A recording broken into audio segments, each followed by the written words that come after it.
अस्सलामुअलैकुम everyone, I am doctor Shanza Tahir and आप देख रहे हैं डॉक्टर मोटिवेशन। आज की वीडियो के अंदर मैं आपके साथ बात करने लगी हूँ एक बहुत इंपॉर्टेंट टॉपिक पर जो आपकी ज़िंदगी को बदल देगा। That is strategies inside the mind of an MD CAT top scorer. यानी जो बच्चे एमडी कैट टॉप करते हैं तो उनके दिमाग में क्या स्ट्रेटजीज होती हैं, वो किन स्ट्रेटजीज को फॉलो करते हैं कि वो एक टॉपर स्टूडेंट बन जाते हैं, और आप कौन सी स्ट्रेटजीज को फॉलो नहीं करते कि आप एक एवरेज स्टूडेंट रह जाते हैं या आपका एडमिशन नहीं हो पाता। तो आज मैं उन पर बात करूंगी ताकि आप भी उन स्ट्रेटजीज को फॉलो करके एक टॉपर बन सकें, आप भी अपने एडमिशन को सिक्योर कर सकें। अगर आप चैनल पर नए हैं तो जल्दी से अपने चैनल को सब्सक्राइब कर देना है ताकि इस तरह की मजीद इंफॉर्मेटिव वीडियोस आपको मिलती रहें। Number one strategies which I have that is के आपका एक स्लीप साइकिल होना चाहिए, एक साइकिल होना चाहिए ड्यूरिंग द प्रिपरेशन डेज। तो आपके पास साइकिल के अंदर सिर्फ तीन चीज़ें होनी चाहिए, that is sleep, eat and study. तो आपके पास सिर्फ तीन चीज़ें होनी चाहिए जिसको आप फोकस कर रहे होंगे अपने पूरे एमडी कैट के दरमियान में। आप सिर्फ सोएंगे, खाना खाएंगे एंड पढ़ेंगे, इसके अलावा आपकी कोई और एक्टिविटी नहीं होनी चाहिए क्योंकि वो आपको डिस्ट्रैक्ट कर देगी, और अगर आप डिस्ट्रैक्ट होंगे तो आप सही तरह से अपनी स्टडीज़ पर फोकस नहीं कर सकेंगे। तो एक टॉपर स्टूडेंट अपनी स्टडीज़ के दौरान में सिर्फ तीन चीज़ों पर फोकस करते हैं। जब तक आपके पास एक साउंड स्लीप नहीं होगी, आप 7 से 8 घंटे अच्छी नींद के साथ सोए नहीं होंगे, तो आप कभी भी अपनी स्टडीज़ पर फोकस नहीं कर सकते। आप रात रात जाग रहे हैं और अगले दिन आप अकेडमी जा रहे हैं या आप कॉलेज जा रहे हैं पढ़ने के लिए, तो फिर आप वहाँ पर सोते रहेंगे और आप कभी भी कॉन्सेप्ट को अच्छी तरह से ग्रास्प नहीं कर सकेंगे। और अगर आप हेल्दी खाना नहीं खाएंगे तो आप बीमार रहेंगे। जब आप बीमार रहेंगे तो आपके काफ़ी ज़्यादा दिन ज़ाया हो जाएंगे और उन दौरान में आप पढ़ाई नहीं कर पाएंगे। तो इस तरह से आपको क्या करना है कि अपने एमडी कैट के दरमियान जो डेज है, जो आपका एक टाइम पीरियड है एमडी कैट का, उसके अंदर एक तो आपको बहुत अच्छी नींद लेनी है ताकि आप एक sound body has a sound mind. तो जैसा कि हमने पढ़ा हुआ है, तो जब तक आपकी बॉडी हेल्थी नहीं होगी तो आपका माइंड भी अच्छे से काम नहीं करेगा, आप कभी भी अच्छे से अपनी स्टडीज़ पर फोकस नहीं कर पाएंगे। और साथ ही साथ आपने अच्छा खाना खाना है ताकि आपकी तबीयत ख़राब ना हो, ताकि आप हेल्दी रहें, और आपकी हेल्दी डाइट होगी तभी आप अपनी स्टडीज़ पर अच्छे से फोकस कर सकेंगे। सेकेंड स्ट्रेटजी जो मेरे पास है आपके लिए, that is don't follow others. तो आपने कभी दूसरों को फॉलो नहीं करना। कभी भी एक टॉपर स्टूडेंट किसी और को फॉलो नहीं करता, वो खुद को एनालाइज करता है, वो खुद को फॉलो करता है, वो खुद एनालाइज करता है अपने आप को कि मैं कब अच्छा पढ़ सकता हूँ।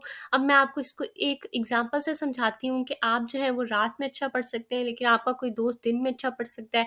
तो वो आपको कहता है कि दिन में सुबह उठ के तो मेरे से बहुत अच्छा पढ़ा जाता है, बहुत अच्छा फोकस होता है, और आप उसको फॉलो करने के चक्कर में आप भी सुबह उठ के पढ़ना शुरू कर देते हैं, और आप तो उस टाइम पे नींद में होते हैं, आपका तो सही तरह फोकस ही नहीं हो रहा होता, आपके तो 3-4 घंटे अपनी नींद उड़ाने के लिए ज़ाया हो जाएंगे, तो आपका तो कभी भी फोकस नहीं होगा, आपका तो सारा टाइम वेस्ट हो जाएगा।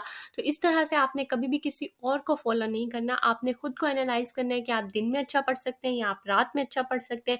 आप जब भी अच्छा पढ़ सकते हैं आपने खुद को फॉलो करना है, और आपने खुद को एनालिसिस करना है, और उसके बाद आपने अपनी स्ट्रेटजी बनानी है, अपना टाइम टेबल बनाना है कि आप किस टाइम अच्छा पढ़ सकते हैं। थर्ड नंबर पर जो स्ट्रेटजी मेरे पास आपके लिए है, that is set your regular routine. तो आपकी एक रेगुलर रूटीन होनी चाहिए, आपका एक टाइम टेबल होना चाहिए कि आपने इस टाइम पर पढ़ना है, आपने इस टाइम पर सोना है, इस टाइम पर आप उठकर पढ़ेंगे, इस टाइम पर आप सोएंगे, इस टाइम पर खाना खाएंगे।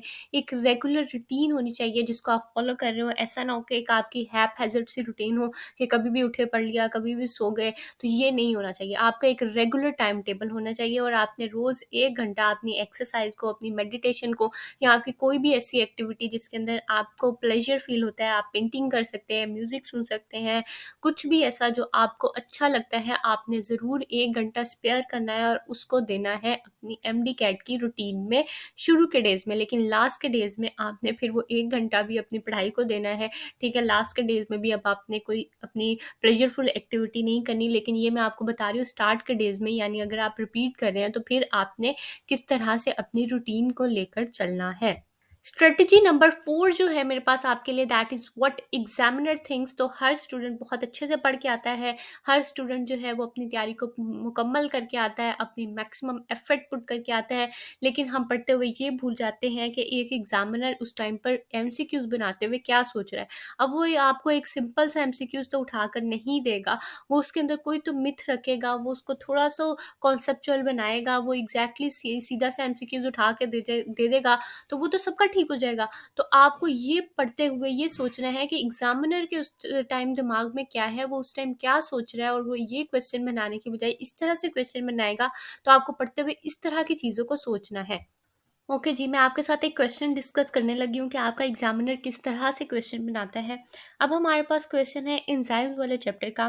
Biocatalyst which are synthesized within the living cells are called. तो अब हमारे पास चार ऑप्शन है, एक है कोएंजाइम, एक है हार्मोन्स, एक है राइबोजाइम्स एंड एक है इंजाइम्स।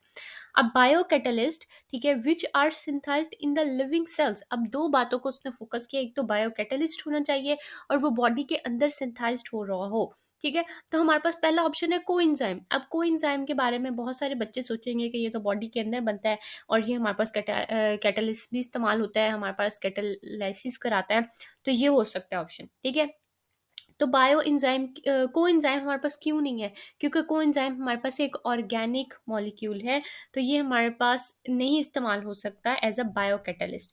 ठीक हो गया। उसके बाद हमारे पास आता है जी B option, that is ribozymes. तो राइबोजाइम जो है ना, वो हमारे पास एक आरएनए का मॉलिक्यूल होता है, जो हमारे पास जेनेटिक मटेरियल के तौर पर भी इस्तेमाल होता है और हमारे पास बायो कैटलिस्ट के तौर पर भी इस्तेमाल होता है, तो हमारे पास ये ऑप्शन हो सकता है। लेकिन अभी अब हमने ऑप्शन नहीं लगाना, क्योंकि हमने अपना बेस्ट ऑप्शन ढूँढना है। ऑप्शन आपके 2-3 ठीक हो सकते हैं, लेकिन आपने उनमें से भी एक बेस्ट ऑप्शन ढूँढना होता है।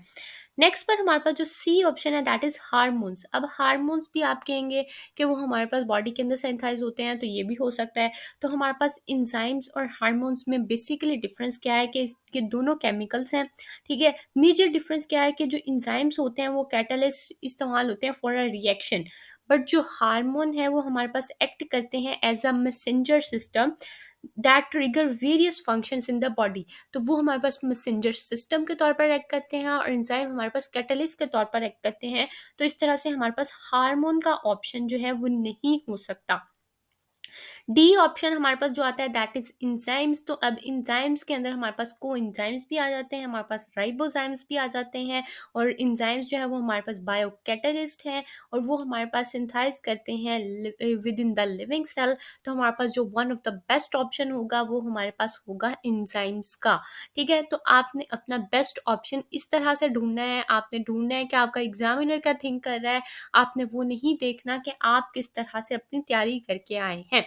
ठीक है, ये एक स्ट्रेटजी है जो हमारे पास एक टॉपर इस्तेमाल करता है और वो हमेशा एग्जाम में अच्छा परफॉर्म कर जाता है, जबकि तैयारी सब कोई हर कोई अच्छी करके आया होता है, अपने मैक्सिमम एफर्ट हर कोई पुट करके आया होता है। तो आपने ये पढ़ते हुए ज़रूर सोचना है कि एग्जामिनर एक क्वेश्चन को किस तरह से टैकल करता है। वो आपने पास पेपर्स को अच्छे से फोकस करना है। जब आप पास पेपर सॉल्व करेंगे तब आपको पता चलेगा कि एग्जामिनर हर टॉपिक में से किस तरह के क्वेश्चन निकालता है। स्ट्रेटजी नंबर 5 जो है मेरे पास आपके लिए, that is restrict yourself to limited resources. तो आपने अपने रिसोर्सेज को कम रखना है। जितने ज़्यादा रिसोर्सेज आप रखेंगे, जितनी ज़्यादा बुक्स आप सॉल्व करेंगे, ये बहुत ज़्यादा मसला है हमारे साथ रिपीटर्स के साथ। वो कहते हैं कि हम तुम्हारे पास तो पूरा साल है, हम रिपीट कर रहे हैं, तो हम ये बुक भी पढ़ लेंगे, हम ओए लेवल की बुक भी पढ़ लेंगे, हम फेडरल की भी पढ़ लेंगे, हम पीटीबी की भी पढ़ लेंगे, हम स्टेप के सवाल भी सॉल्व कर लेंगे, हम किप्स के भी कर लेंगे, ग्रिप के भी कर लेंगे, हम डिफरेंट एकेडमी स्टार्स के भी कर लेंगे, हम सारे क्वेश्चंस को सॉल्व कर लेंगे, हम सारी बुक्स पढ़ लेंगे। तो आपने कभी भी खुद को इतना डिस्ट्रैक्ट नहीं करना। मैक्सिमम आपने 2 रिसोर्सेज रखने हैं, उससे ज़्यादा आपने रिसोर्सेज पर नहीं जाना। अगर आप उससे ज़्यादा रिसोर्सेज पर जाएंगे तो आप डिस्ट्रैक्ट हो जाएंगे और वो आपने कभी नहीं करना। और एक टॉपर स्टूडेंट कभी भी इतना डिस्ट्रैक्ट नहीं होता, वो हमेशा अपने रिसोर्सेज को लिमिटेड रखता है। स्ट्रेटजी नंबर 6 जो है मेरे पास आपके लिए, that is make your mistakes book. तो आपने क्या करना है कि अपनी मिस्टेक की एक बुक बनानी है। आपने एक अलग से रजिस्टर बना लेना है और जैसे ही अभी से बना लेना है। जो लोग रिपीट कर रहे हैं या इम्प्रूव कर रहे हैं, तो उन्होंने ये नहीं सोचना कि मैं जब रेगुलर सेशन ज्वाइन करूंगा तो तब मैं अपने मिस्टेक्स को नोट डाउन करूंगा। तो आपने ऐसा नहीं करना। अभी आपने क्या करना है, सबसे पहले अपना आपने 2023 का MD कैट का पेपर उठाना है। आपने उसके अंदर अपने कीज से देखना है कि आपके कौन से क्वेश्चन गलत हुए हैं। सबसे पहले आपने नोट डाउन करना है कि आपके कौन से टॉपिक में सबसे ज़्यादा क्वेश्चन गलत हुए हैं। फिर आपने उसमें देखना है कि हर टॉपिक के अंदर आपके जो सबसे ज़्यादा मतलब आपके बायोलॉजी में सबसे ज़्यादा गलत हुए हैं, फिर आपने बायोलॉजी में देखना है कि आपके कौन से टॉपिक के अंदर सबसे ज़्यादा गलत हुए हैं। इस तरह से आपने हर सब्जेक्ट का अपने टॉपिक्स निकाल लेने हैं जो आपके वीक हैं, ठीक है? उसके बाद आपने उन टॉपिक्स के लेक्चर्स लेने हैं, उनको फोकस करना है, उनके एमसीक्यू सॉल्व करने हैं। और फिर आपके एमसीक्यूज गलत होते हैं तो आपने अपनी मिस्टेक बुक बनाते जाना है। आपने शुरू से ही एक रजिस्टर लेना है और जो जो चैप्टर आप सॉल्व कर रहे हैं, जैसे कि आज आपने सेल एंड बायोलॉजी किया, ठीक है, बायोलॉजिकल मॉलिक्यूल किया, ठीक है, सेल स्ट्रक्चर एंड फंक्शन, तो आपके कोई 5-6 एमसीक्यूज़ गलत हुए, वो राइबोसोम वाले टॉपिक में से थे, माइटोकॉन्ड्रिया में से थे, वो आपके न्यूक्लियस में से थे, तो आपने वो 2-3 टॉपिक भी लिख लेने हैं और साथ ही आपने वो एमसीक्यूज़ भी नोट डाउन कर लेने हैं वहाँ पर ही, ताकि बाद में जब एंड में आप रिवीजन कर रहे हो तो आप सिर्फ वो अपने मिस्टेक वाले टॉपिक्स को पढ़ें और अपने मिस्टेक वाले एमसीक्यूज़ को पढ़ें, तो आपकी रिवीजन अच्छी हो जाएगी। तो आज ही आपने अपनी मिस्टेक बुक बनानी है। हर टॉपर अपनी मिस्टेक बुक बनाता है, हमेशा अपनी मिस्टेक्स को नोट डाउन करता है। जब तक आप अपनी गलतियों से नहीं सीखेंगे तो आप कभी भी कामयाबी हासिल नहीं कर सकते। 7th नंबर पर जो स्ट्रेटजी मेरे पास है आपके लिए, दैट इज प्रैक्टिस। तो आपने प्रैक्टिस बहुत अच्छी करनी है। जो हमारे पास टॉपर होते हैं वो सिर्फ अपना कॉन्सेप्ट बना के या लेक्चर लेकर छोड़ नहीं देते, वो प्रैक्टिस भी करते हैं। तो आपने प्रैक्टिस भी बहुत अच्छी करनी है और मैं आपको ज़रूर रिकमेंड करूँगी कि आपने मिनिमम 2 सोर्सेज़ को ज़रूर रखना है अपनी प्रैक्टिस के लिए। और आपने जो चैप्टर वाइज एमसीक्यूज़ हैं उनको भी प्रैक्टिस करना है। आपने एंड में एफएलपी को भी प्रैक्टिस करना है और साथ ही साथ आपने पास्ट पेपर को भी फोकस करना है अपने एमडी कैट की प्रिपरेशन के लिए। तब तक आपकी कभी भी प्रिपरेशन बेस्ट नहीं हो सकेगी जब तक आप उसको प्रैक्टिस नहीं करेंगे। आपने एक टॉपिक बहुत अच्छा तैयार कर लिया लेकिन आपने उसकी प्रैक्टिस नहीं की तो आपको कभी भी एमसीक्यूज़ अच्छी तरह से टैकल करने नहीं आएंगे। तो आपने अच्छी तरह से एमसीक्यूज़ को टैकल करने के लिए वो एमसीक्यूज़ के लिए प्रैक्टिस करनी है। 8th नंबर पर जो स्ट्रेटजी मेरे पास है आपके लिए, that is toppers follow elimination method. तो कोई क्वेश्चन उनको नहीं आता होता तो वो कैसे क्वेश्चंस को सॉल्व करते हैं, वो एलिमिनेट करते हैं अपने ऑप्शंस को। वो सबसे पहले देखते हैं कि ये ऑप्शन बिल्कुल नहीं हो सकता और उसको निकाल देते हैं, और फिर देखते हैं कि ये ऑप्शन नहीं हो सकता और उसको निकाल देते हैं। लास्ट में आपके पास 2 ऑप्शन बचते हैं और फिर आपके पास बहुत ज़्यादा चांस होता है कि आपका करेक्ट ऑप्शन हो जाए। आपके पास 50% चांस है कि आप करेक्ट लगाएं और 50% चांस है कि आप इनकरेक्ट लगाएं। लेकिन अगर आप 4 ऑप्शंस के अंदर ही अपने क्वेश्चन के आंसर को ढूँढते रहते हैं, तो वो 4 ऑप्शन के अंदर आपके पास 25% चांस है कि आप सही लगाएँ और 75% चांस है कि आप गलत ऑप्शन को पिक अप करेंगे। तो आपने कभी भी वो मेथड को फॉलो नहीं करना, आपने हमेशा एलिमिनेशन मेथड को फॉलो करना है जो क्वेश्चंस आपको नहीं आते। कभी भी ऐसा नहीं होता कि टॉपर स्टूडेंट को सारे क्वेश्चन आते हैं, उनको भी काफ़ी ज़्यादा क्वेश्चन नहीं आते होते, ठीक है? तो आपने हमेशा फोकस करना है अपने एलिमिनेशन मेथड पर। और मैंने आपको एमसीक्यू सॉल्व करने की स्ट्रेटजीज़ की एक वीडियो भी बनाई थी कि अगर आपको एमसीक्यू नहीं आता तो आप किस तरह से अपना एमसीक्यू अच्छे से चूज़ कर सकते हैं। कौन से ऐसे टिप्स एंड ट्रिक्स हैं कि आप अपने मल्टीपल चॉइस क्वेश्चंस को अच्छे से फोकस कर सकते हैं। आप अपने मल्टीपल चॉइस क्वेश्चंस की जिनको आपका आंसर नहीं पता फिर भी आप उनको करेक्ट ऑप्शन चूज़ करके आ सकते हैं। तो वो मैंने स्ट्रेटजीज़, टिप्स एंड ट्रिक्स की वीडियो भी बनाई हुई है, तो आपने ज़रूर मेरे चैनल पर वो वीडियो भी देख लेनी है एक बार। नेक्स्ट पर that is all from my side. मैंने अपनी बहुत अच्छी ट्राई की है कि मैं आपको बता सकूं कि किस तरह से एक टॉपर स्टूडेंट और आपने अपने आप के अंदर डिफरेंशिएट करना है और आप किस स्ट्रेटजीज़ को फॉलो करके आप भी टॉपर बन सकते हैं और इंशाल्लाह आप टॉपर बनेंगे, इंशाल्लाह आप फ्यूचर डॉक्टर होंगे। और आपने मुझे ज़रूर कमेंट डाउन करना है अगर आपका एडमिशन हो जाता है मेरी ज़रा सी भी वीडियो देखकर और ज़रा सी भी आपकी हेल्प होती है, तो आपने लाइक करना है वीडियो को और आपने कमेंट भी करना है। अगर आपको कोई और मज़ीद इन्फॉर्मेटिव वीडियो चाहिए हो मैं आपके लिए ज़रूर बनाऊंगी। और मज़ीद आप इन्फॉर्मेशन के लिए मुझे इंस्टाग्राम पे कांटेक्ट कर सकते हैं, लिंक डिस्क्रिप्शन में है। That is all from my side. Thank you so much.